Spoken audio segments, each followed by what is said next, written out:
Afternoon, everyone. So yes, we're going to talk about some upcoming retail trends and some very, very practical ways in which you can take advantage of them. I should say I actually run Insider Trends. I set it up about 10 years ago. So as a small business owner myself, I know what it feels like to be bamboozled by trends. I really wanted to make this as accessible as possible for you. Now, when we're thinking about what's coming next in retail, I think there's a really nice example that embodies this, and that is to look at Burberry, which for many years has been the poster child for retail. They've invested millions, in fact, in digital buying and selling. They opened this space on Regent Street in London, actually back in 2013. And when they opened it, the retail industry went nuts. Everyone wrote about this. They had all sorts of interesting tech features in the store. So they had this, which was, and I think still is, the largest in-store digital screen. They had these movable displays that could sell to customers during the day, but then in the evening, after hours, they could be moved to one side. So catwalk shows could be streamed in from other parts of the world, and people could sit in the store and watch that catwalk show, or they could host an in-store gig that could be filmed and beamed out onto the website. In addition to that huge screen, they had 99 other digital screens and 500 speakers in the space. Once an hour, they all tuned in to display the same thing to make customers tune into their shopping experience. But the thing that everyone was really excited about was this, the RFID-enabled magic mirror. And this, in fact, was just a fancy name for a digital screen. Some of this stock had a chip in it, and when you took that bit of stock and you waved it in front of this screen, what the screen showed changed. It showed images of that item on the catwalk, or they showed close-ups of particular bags on this giant screen. Everyone loved it. Everyone in retail seemed to be talking about this idea. Now, as part of what my business does, we also deliver retail safaris, essentially trend tours that go into different shops around London. And we found that we featured this on a lot of our tours for the first year. But after that, we ditched it because the technology just wasn't really working that well. 9 times out of 10, when I grabbed something off a rack to demonstrate the magic mirror, it didn't work because no one had chipped that product. And it was only retail nerds like me that even knew it was there. No normal customers would use this display. And so it was really interesting about 6 months ago, to hear that Burberry was going to refurbish the store and execute a new strategy. And so we waited thinking, Burberry really know what they're doing, and they experiment, they innovate a lot. We're going to see what's coming next in retail here. And they shut the store down for a couple of weeks. They did this top secret refurbishment. And in October 2018, they reopened with this. And this still has that giant digital screen that's kind of sitting here in this picture. But so much of that original concept had disappeared. The 99 other screens had gone. They had been replaced by meters and meters of really thick, sumptuous curtain fabric. The amount of stock had reduced in the store. This central atrium no longer had stock in it. In fact, it had been replaced by this interactive, immersive art installation. An art installation that changes every 6 weeks. Now, I did think that Burberry are the poster child for retail, and I still think they are. I also strongly believe that tech is the biggest driver of change within retail. And so the question is, what do you think Burberry is showing us about the future of retail through this concept? Do you have any thoughts? about this, thinking about how technology and the store are interacting. Sorry, can you yell out for me? It's going to be hard for me to hear. Yep, they're in part expecting people to start online and come into the store. Absolutely. So this has been designed with technology in mind, even though it's not filled with technology. This is, yes, absolutely what I wanted to say. So they developed this low-tech store fit out, but that doesn't mean they're ignoring the influence of technology. It just means that they understand that technology is surrounding the store, but they don't need to fill the store with screens. And I think we really need to take this as the key example for what retail needs to do next.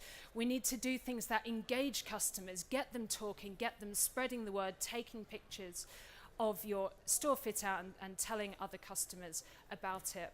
But you don't need to put a lot of expensive tech into your store. So this summarizes essentially what I want to talk to you about in the next 50 minutes or so. We do need to respond to technology, but fortunately for us, it's not as difficult or as expensive as we thought it was previously. So you might be wondering who I am by this point. My name is Cate Trotter. I'm the head of trends at Insider Trends. And everything we do is about the future of retail.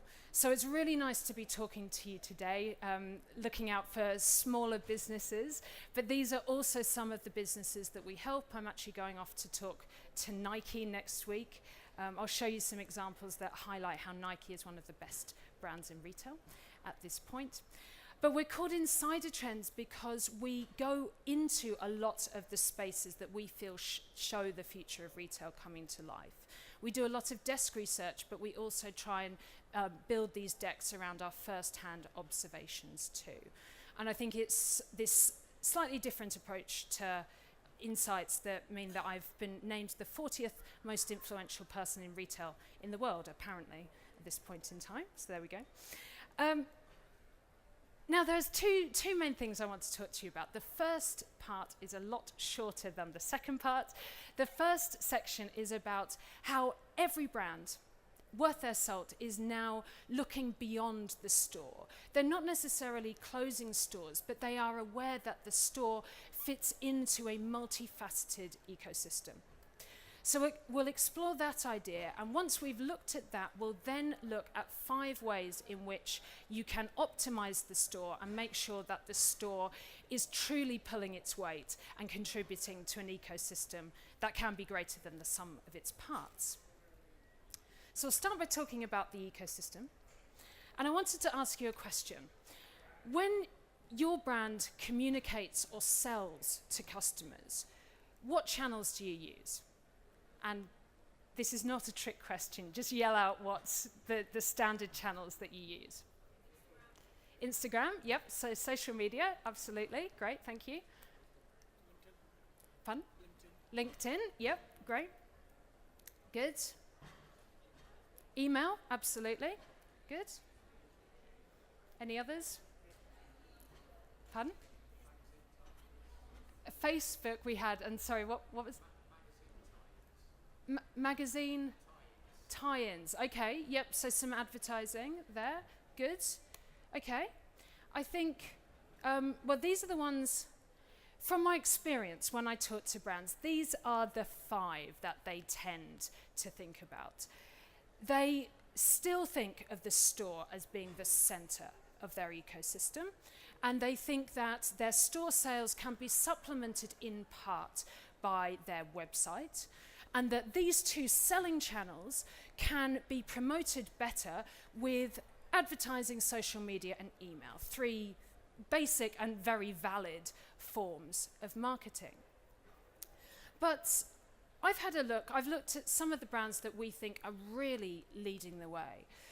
And we've observed that these brands aren't doing anything revolutionary, but they are taking a series of channels that we are all aware of, that we probably all have access to within our businesses, and they are making much more of them. So they are using them not just to broadcast, they're using them to build dialogue with customers. And they're using them to actually deliver the in-store, the service and the storytelling that they deliver in-store outside the four walls of the store.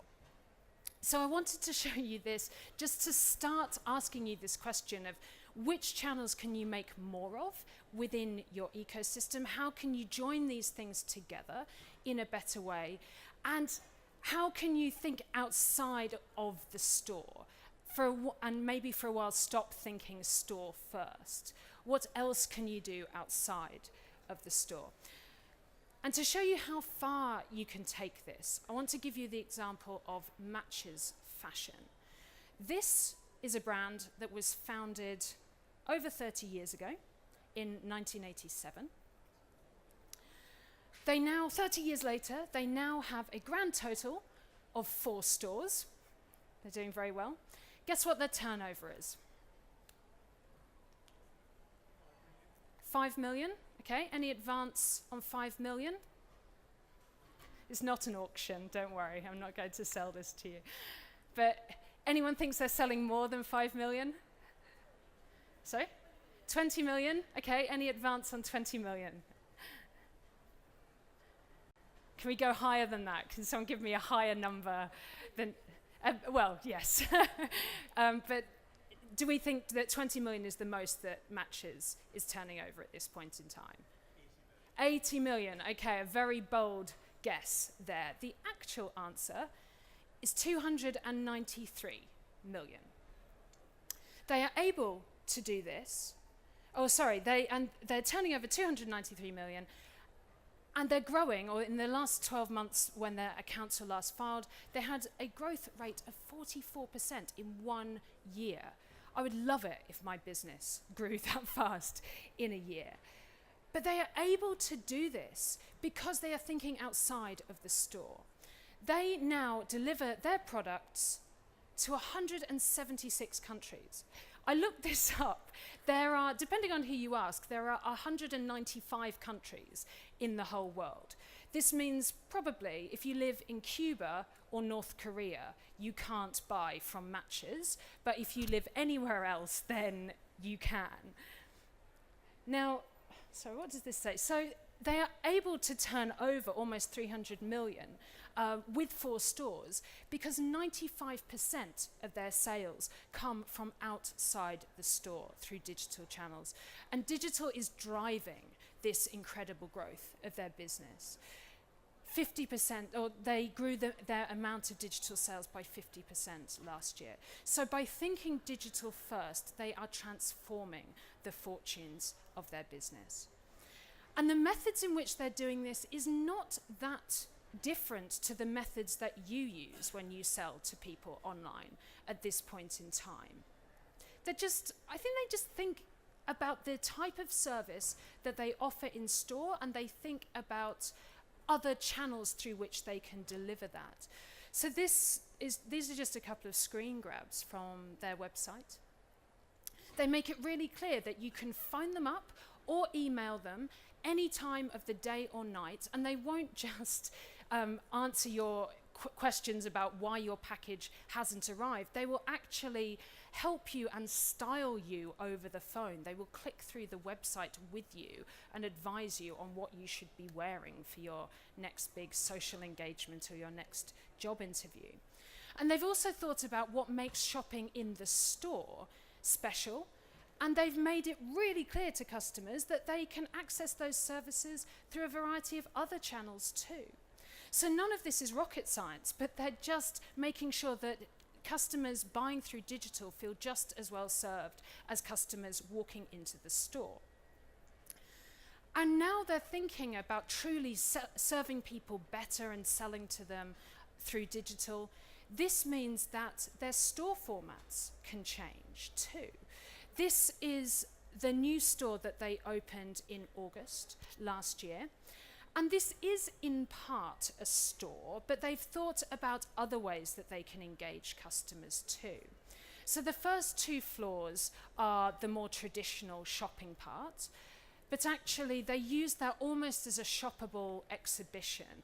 Every month or so, the brand that they showcase in that space changes. The next 2 floors are personal shopping space. So you can book an appointment, your stylist will order in a bunch of things from the online site into this space, and you can sit drinking tea and eating avocado on toast with a stylist as you try on all these clothes. On the top floor, they have a cafe where they actually just give customers really lovely complimentary food and drink. It's extremely generous, there it is. And they use this space too for filming conversations with designers. And once those are filmed, they post those online to promote the brand online. So this isn't so much a normal, what I call a walk-in warehouse style store. This isn't just about being a place where customers can come in and pick up product. This is a place where customers can come, really connect with the Matches brand. Maybe they buy something, maybe they don't, but they feel closer to the brand. So then when they go home to wherever in the world that they live, they know that they can buy from Matches online. So this is helping a digital first strategy. Right, so now we've talked about how leading brands really are thinking in terms of an ecosystem, an interconnected ecosystem. We can talk about how the store can better develop. And I have 5 things that I want to talk to you about here. And we'll start by looking at what's actually happening within the 4 walls of the store, and we'll move out to think more about the role of the store within this ecosystem. So let's start by talking about how smart brands aren't just making decisions based on hunches, they're tapping into a variety of data to optimize the performance of their store. If you decide to also act on this, you will be following in the footsteps of Nike and Amazon, 2 of the world's smartest and most successful retail brands. Late last year, they both opened stores in New York that Amazon's entire store, all of the inventory was based on mining e-commerce data. They looked on their website to see which products were, of all the thousands that they sell, were the most looked up and the most bought and the most well reviewed within the New York area. Once they knew that, they filled the store with it. And Nike, these are some shots of the Nike Speed Shop, which is 1 floor of their new store. Again, they looked out to their e-commerce data and picked the 12 best-selling products and put them all in one area. So this means that it's really easy for customers to just come straight in and go straight to what they probably want, or the most successful variety of the product that they're interested in. So this makes shopping much more convenient for customers, but importantly for these brands, it's a really quick, simple way of increasing their sales per square foot.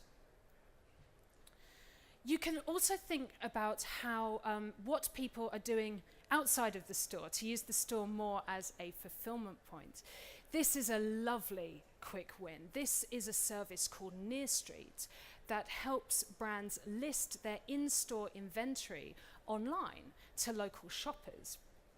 So these are some screen grabs from Google. So I typed in Alara Health Store. We can see all the standard Google information, but underneath it says, see what's in store. And we can see that this wheat bread has limited stock, but this organic cream is completely in stock, and maybe some things are out of stock. This saves a lot of wasted journeys and makes it really clear to customers how your store can fulfill their buying needs, I guess. So the idea for this came when one of the people who went on to be the founder had a dinner party, and an hour before his dinner party, the main light bulb in his dining room went. And he thought, where am I going to get a light bulb at such last minute notice? And he thought, if I could wait a little bit longer, the easiest thing for me to do would be to look for this online. But actually, I'm going to have to go to local shops, and finding this item is going to be really tricky.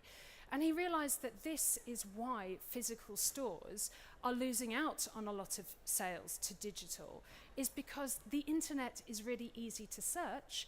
And up until he launched Near Street, stores weren't. But now any store can pay, I think, £300, a one-time setup fee. You don't need any other technology after that. You can then, they will just keep track of all the things that are in your store, and you can post those to Google. So, by the way, I'm not paid to tell you any of this. It's just these are some of the solutions I'm most excited by.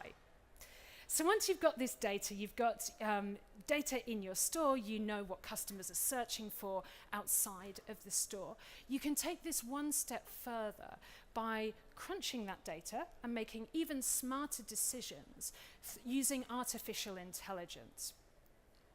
We will use an example of a big business using AI. Morrisons have started to use AI to better balance supply and demand. And this has come out with two really great stats for them. They found that their number of out of stocks has decreased by 80%, so obviously they're selling more through this, but also their customer loyalty is better. They have fewer disappointed customers wanting something to be in stock and having to go away empty-handed. But also this AI system, by looking at the supply and demand, can optimize prices. It can just tweak prices as the day goes on. And by doing that, they found that their profits have gone up by 5%. So I don't know if anything else I'm going to tell you in this presentation will increase your profits by 5%. I feel like this is the most important stat for you. The question though is, how do smaller businesses take advantage of AI? And actually I was interviewing the founder of another AI company a couple of months ago, and I said to him, can anyone work with you, even small businesses? And he went, absolutely. Half of our job is to make it really easy for any business to take advantage of this technology. So their company is called Peak. The founder is called Richard. You can tell him I say hi. And they've also observed that businesses who make use of AI are now growing 30% faster than those who don't. So this is quite a strong recommendation to you that you do give someone like Peak a phone call. So now we can start to think about the store's role within the ecosystem. And as I hinted at before, I think there's a bit of a division happening. The store doesn't need to do everything. It doesn't need to offer a great experience and sell, because now online can sell. I actually first started exploring this idea maybe about 7 years ago.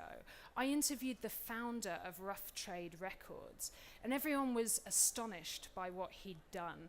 He decided to open the country's largest record store at a time when illegal downloading meant that every other record store was closing down and the papers were full of the death of the music industry. This is the store that he opened. And I went to see him and I said, why were you so confident in doing this? And he said this, and this has really driven a lot of my thinking from then until now. He said, if customers know what you want to buy, what they want to buy, they'll buy it online. If they're looking for inspiration, that is when they go into the real world. So his store looks very normal, but when you go in, you find that every member of staff is obsessed with music. You can go and talk to them and say, these are my favorite bands, and they'll say, okay, well, if you like this, you should listen to these bands. They'll put the CDs in a listening post for you. You can listen to that there and then. They have a space in the back of the store where they have regular gigs from different bands. They have a CD subscription service. So every month you get something new to discover in the post. If you don't like it, you can take it back and they'll exchange it for something you do like. So this whole format is based on discovery. And 7 years later, it's still doing really well. And so I think a lot of the future of the physical space is really based on this insight. And actually, Origins in America, the beauty brand and skincare brand, they've reworked a lot of their stores based on this idea. They moved away from having rows or shelves and shelves and shelves of boxed product, and they set up sinks and these kind of hand washing and hand massage stations around the store. And they also celebrated all the natural ingredients that went into their products. And they said that by having fewer products in the store and by increasing the level of storytelling, that sales in these new stores went up by 20 to 40%. So this sounds counterintuitive. You would think that by taking product out of the store, your sales per square foot would go down. Actually, it went up significantly. So when we're talking about how the store can become more experiential, I am yet to see something that beats what Target did. They had a space that invited customers, when they walked in, to register a chipped lanyard. You could attach your email address to a lanyard that you walked around, you put it around your neck and walked around the store. There it is. That's how you add a product to your virtual shopping list. You just wave it in front of a little station. And that means you don't have to go around the store with different products in your hands. And it means they don't have to showcase shelves of product again. Instead, this enabled them to completely rethink what the store experience could be. They chose a number of products that they didn't just unbox them, they put the boxes in a back room somewhere and created all these wonderful experience stations. So this is the Lego promotional area. This is what they were selling off the back of it, but they had this Lego pirate ship surrounded by a ball pool, and all these kids were running around screaming and shrieking and having a great time. And I'm sure they sold a lot more Lego through this than having a really boring display of 20 different boxed items here. So this is how far this can be taken. I'm not suggesting that you do this tomorrow. I wanted to show this to you for a bit of inspiration. A slightly more practical variation of this concept comes from Vagabond Wines in London. They've thought about what digital selling can do, and they've designed an in-person experience that does all the things that digital can't. So they've realized that digital can't offer a true tasting experience, of course, and it also can't offer an in-person social experience. And so that is how they came up with this blended format. In part, it's a bar. It has all these tables here. When you come in with your friends, you are given a card. You load that card with credit, and you can go around the space choosing from any one of about 100 different wines. And you put your card into the machine, and you can pay a small amount for a 25ml shot or a taste of wine to be dispensed, or you can have a small or a large glass of wine. But it means you can spend a whole evening here tasting and discussing wine with your friends, paying for the privilege. Importantly, they make a profit through this experience. But by inviting customers to taste lots of different wines, they of course increase the likelihood that someone's going to discover their next favorite wine. If they do, they can then go on to buy it from the retail side of the business. So they're making money twice. And in some ways, well, I think the upsell potential of this is amazing too, because personally, you won't find me spending 40 or 50 pounds on a bottle of wine without tasting it. But if I'd spent £3 on tasting a shot and I realized I loved it, then I might for a special occasion. So this is also doing the marketing it's a paid form of marketing for the retail arm. Now, I wanted to do a quick mental quiz for you. I would like you to look at these two t-shirts. These are both sporty athleisure t-shirts, I believe they're called. So ask yourself, how much do you think the t-shirt on the left costs? And how much do you think the one on the right costs? Take a minute to think about this. The answer is that the one on the left is from Sweaty Betty and costs £49. I'm getting my left and right, aren't I? Yeah, the one on the left is from Sweaty Betty, and the one on the right is from Primark and costs £7.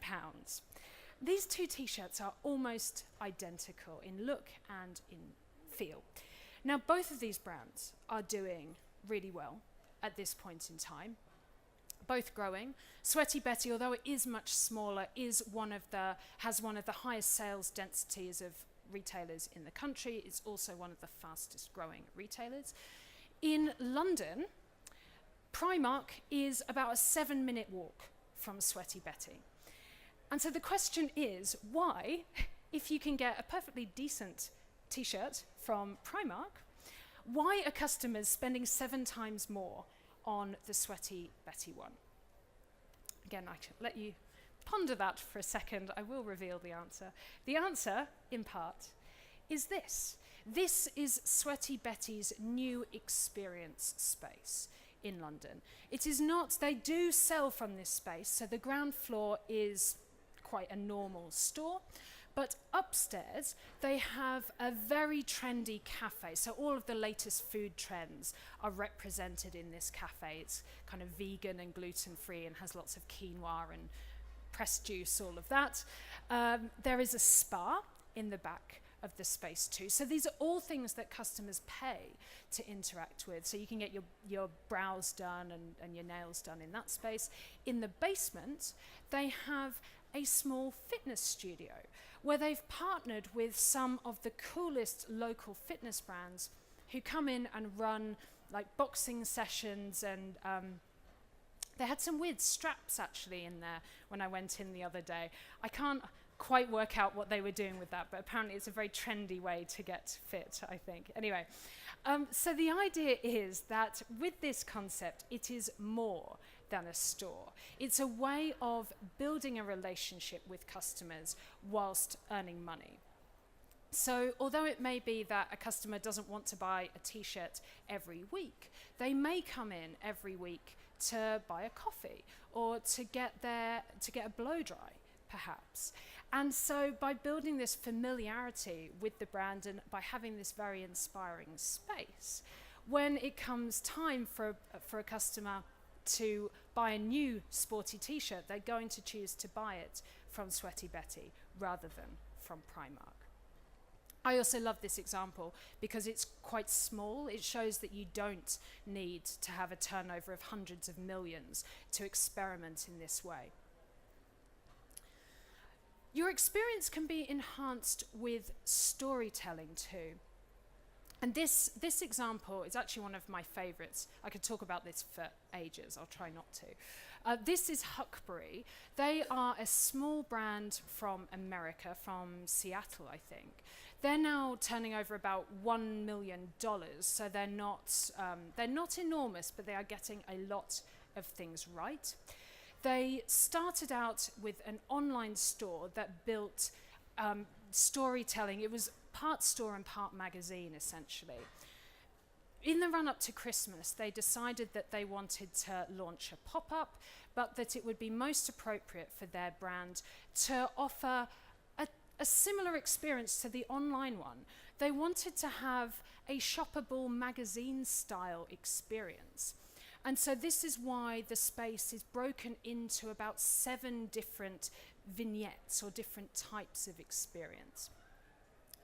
They are doing storytelling really well, but also really simply. You can see on, I think, is it coming up? Actually on the next image. They introduce the brand to people. They tell them what it's about. And a lot of the products are actually accompanied by a small tag. This is so simple, but I hear so many brands talk about storytelling and execute it so badly in store. But this is one of the simplest ways to do it. And they take that idea of storytelling even further by offering an itinerary that is linked to each of these storytelling areas. So you may have seen that 72 hours in Iceland section where they're selling all the outdoor coats, but you can actually pick up a card that will give you a list of things to do when you go to Iceland, and they've actually partnered with all these brands in Iceland to offer a much more joined up experience. So they're telling their stories again even outside of the store. It's just done so beautifully, this. And again, not a massive brand. You don't have to be turning over hundreds of millions to do this. But I think the ultimate version of combining storytelling with experience comes from Jo Malone, who, strangely enough, Jo Malone sold Jo Malone, so isn't involved in that anymore. She went off to set up a new perfume brand called Jo Loves. It is much smaller, but a lot of their sales are driven by their storytelling fragrance tapas experience, which, well, I'll show you the video and you can tell me what you think. Fragrance tapas is about tiny little courses of fragrance for you to enjoy. Your first course will be bath cologne served with a steaming hot tagine. This hot scented steam just literally encompasses you and draws you in. Your second course will be body cleanse that's shaken over ice and poured into a glass, so that when you smell it, there's just a crisp and a coolness to it. And then we just finish it with just a whisper of your favourite fragrance over the top. The third course of tapas is body lotion foamed before being swept onto your skin with a paintbrush. And it is such a luxury feeling and experience.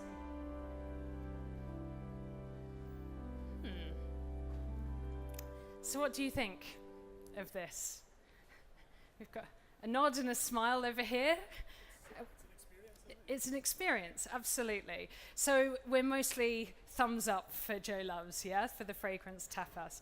Okay, good, that's interesting. Well, I'm glad you think that. I now fully believe in it. But actually, when I first watched that video, before I went into the store, I thought it looked like a load of nonsense. I was not impressed by this at all. But actually, the experience of sitting with the assistant is quite different, or really surprised me. It's lovely because it takes about half an hour. They invite you to sit at the bar and have this whole thing. It means you put your phone down and you accept that you are going to spend half an hour with a store assistant. You're not being sold to, but you are learning about the brand. And what they didn't show in that is that before they begin, they tell you the story of each and every one of their 14 fragrances.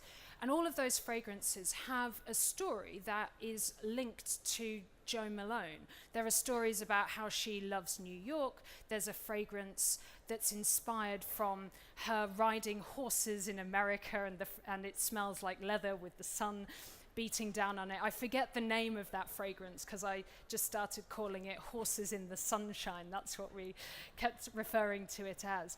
But of course, Jo Malone can't stand here in the shop and talk to every single customer. But by having this experience, you really do feel that you're connecting with Jo Malone herself. And that makes this brand so much more special. You can really feel her passion for fragrance in this. And it's a wonderful gifting experience too. They were telling me that lots of mother and daughter pairs go in together as part of a nice day out. So one of them, it's completely free, this as well. One of them, will invite the other in. Even though it's free, they say that they have a 92% conversion rate.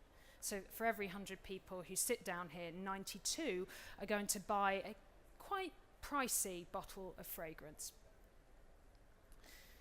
Okay, so we can now go on to talk about service. And this is becoming more important as various parts of the store become higher tech and more automated. And of course, we have all gone through the emotional roller coaster that is self-checkout. Some of us are getting used to this now. Marks and Spencer and Sainsbury's are starting to experiment with self-scanning and self-payment through an app. The most sophisticated version of this that we've seen so far comes from Stance, a sock shop.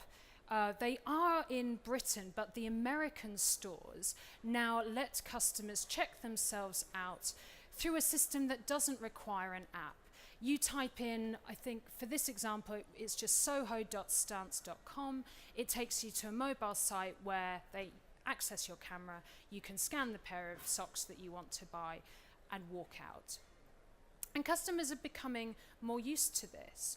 I think something like 30% of iPhone users now use Google Pay regularly. I've just got it and it's blown me away how simple and convenient it is. I absolutely love it.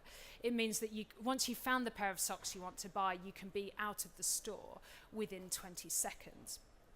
And a third of their customers are now using this system in the store, so this isn't just a gimmick.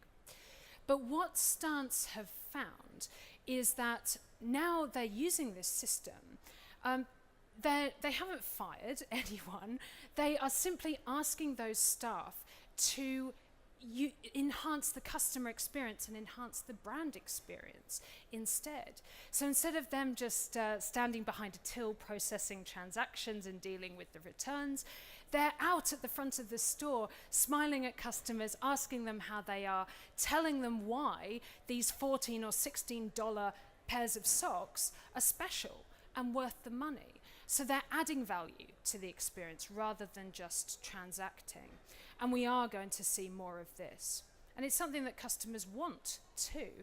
So more than half of British people say that they would prefer to avoid human interactions entirely whilst shopping. So if you embrace something like this, then maybe your customers will like you rather than hate you. I'm sure some will complain, but not all of them will.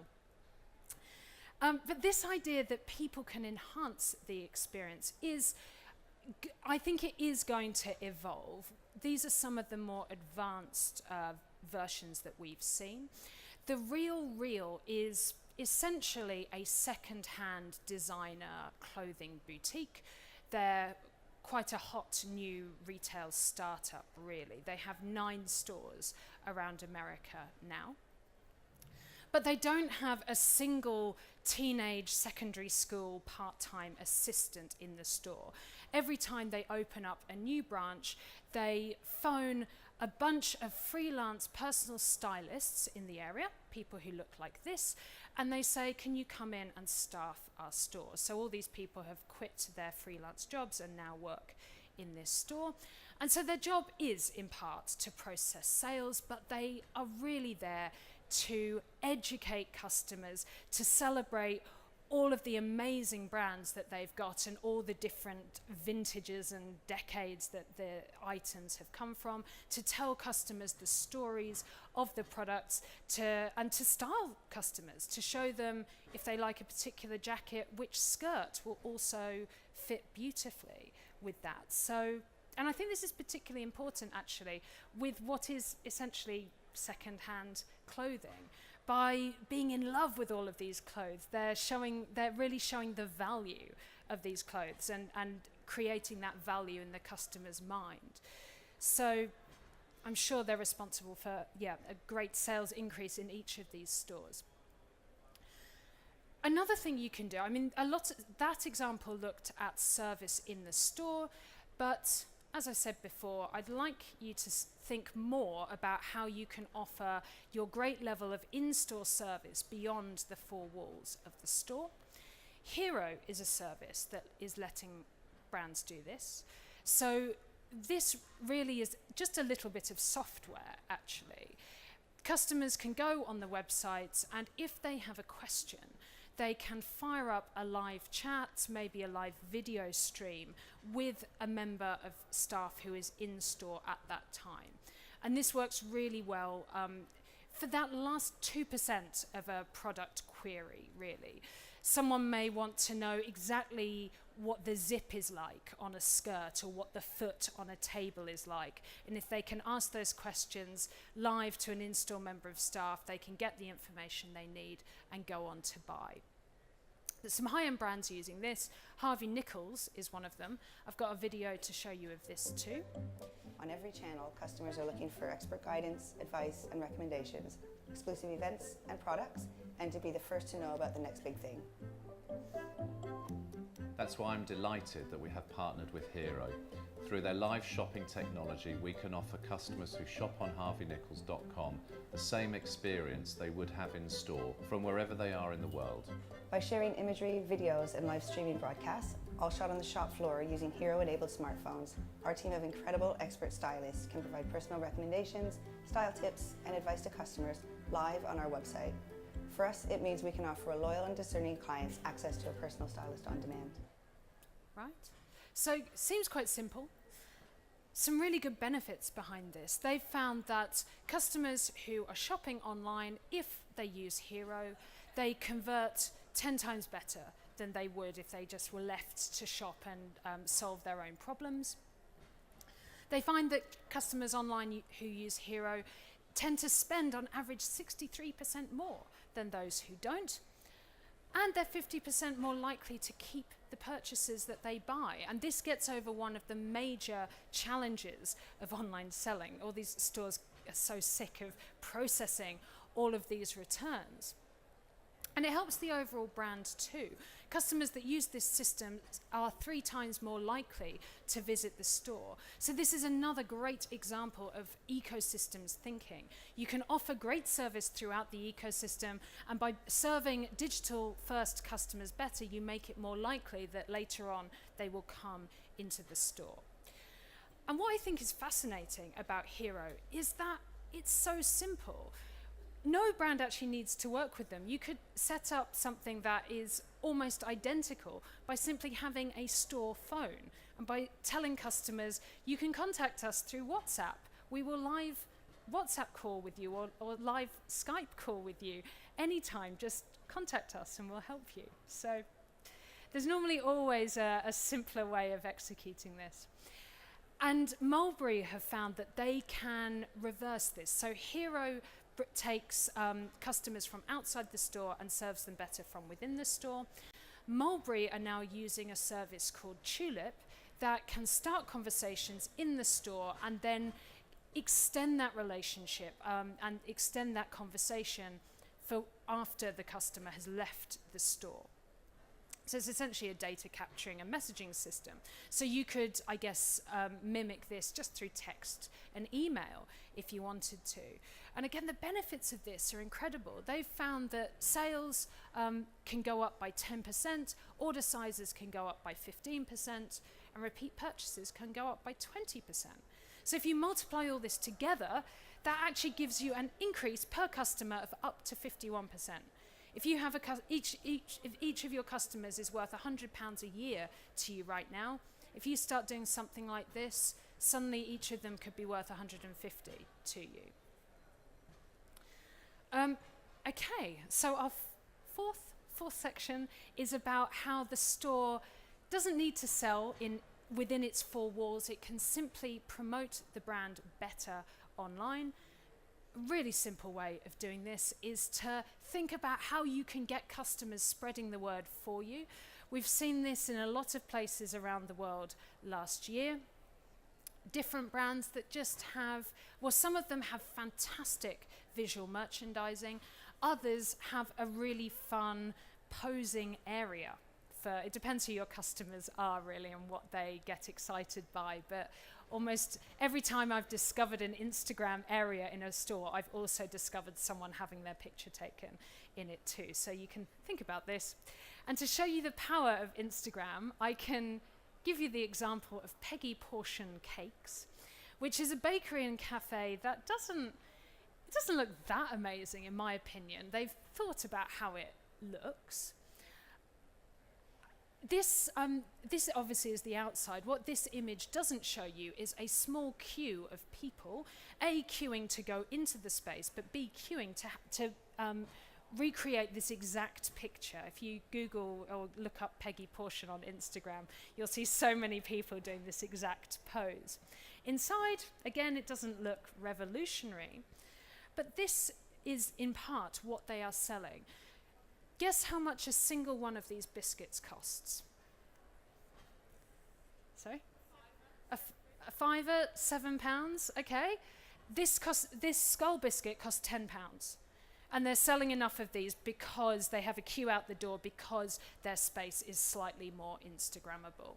So VM can excite customers, but it can also spread the word about your business online. You can think about how the store can also be used more as a fulfillment point than, or delivery warehouse in part, as compared to a place for customers just to come and pick up product. Quick Up is essentially Deliveroo for retail businesses. They're now operating in London. I think Gin is a similar business working in other regions. But if they're not in your area at this point in time, you can either wait for them or a similar business to come, or you can offer your customers the option of putting a product in a taxi. I'm sure for some customers who really, really want the item, they will pay the £10 or £20 or whatever that it costs to get the product to them in a taxi. So you can mimic a lot of what the smartest brands are doing. And now that physical space is so good at promoting digital brands, we're now seeing that the business model for a lot of spaces is changing too. So this is Showfields, the best example of this that we've found, the kind of most engaging and exciting.